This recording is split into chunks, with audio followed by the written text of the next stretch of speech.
Қарлы күн достар, бүгін сіздерге осындай дәмді болып шығатын сырный шариктердің рецептісін ұсынамын. Бұл рецепт өте маған ұнайды. Қарап отырсаңыздар, ірімшігі өте созылмалы, керемет дәмді болып шығады. Ыстық күйінде жесеңіздер, аузыңызда үлбіреп еріп тұрады. Видеоны соңына дейін қараңыздар. Ірімшігімізді үкіштің ұсақ бөлігінен өткізіп аламыз. Мінеки көріп тұрғандарыңыздай ыдысымызға салып алатын боламыз. Жұмыртқаның тек қана 2 сары уызын пайдаландым мен.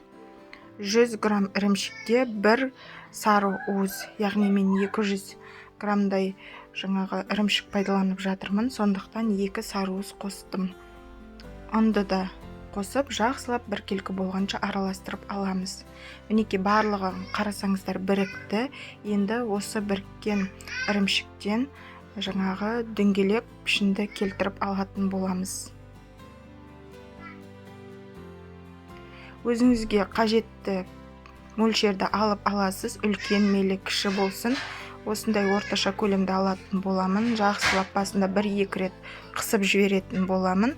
Себебі майға салған кезде ірімшіктердің шашырап бытырап кетпеу үшін осындай дөңгелекшелерді дайындап алатын боламыз.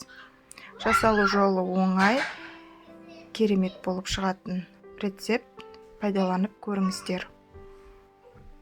Достар, егер менің видеом сіздерге ұнап жатырса, арнама тіркеліп, лайк басып, пікір қалдыруды ұмытпаңыздар. Және поделиться бөліміне бассаңыздар, өз достарыңызбен де бөлісе отыруды сұраймын. Мінеки барлығын дайындап алдық. Енді майымызды орташа етіп қыздыратын боламыз. Өте қатты қыздырып жібермеңіздер.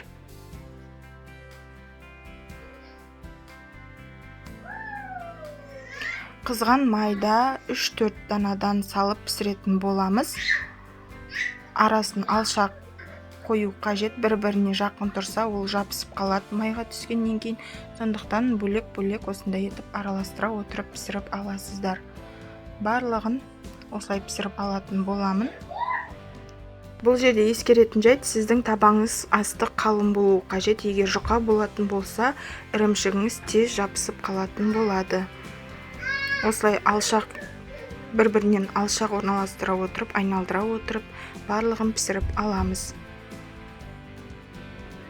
Өте қатты қызартудың қажеті жоқ. Мінеки болды. Енді осының барлығын сүзіп алып, қағаз салфеткамызға майын сырқу үшін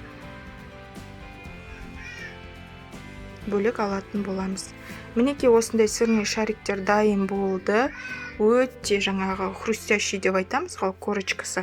Сондай болып шығады. Әрі нәзік, әрі жаңа ішіндегі ірімшігі ыстық күйінде тұтынсаңыздар, созылмалы болып, аузыңызда үлбіреп тұратын болады.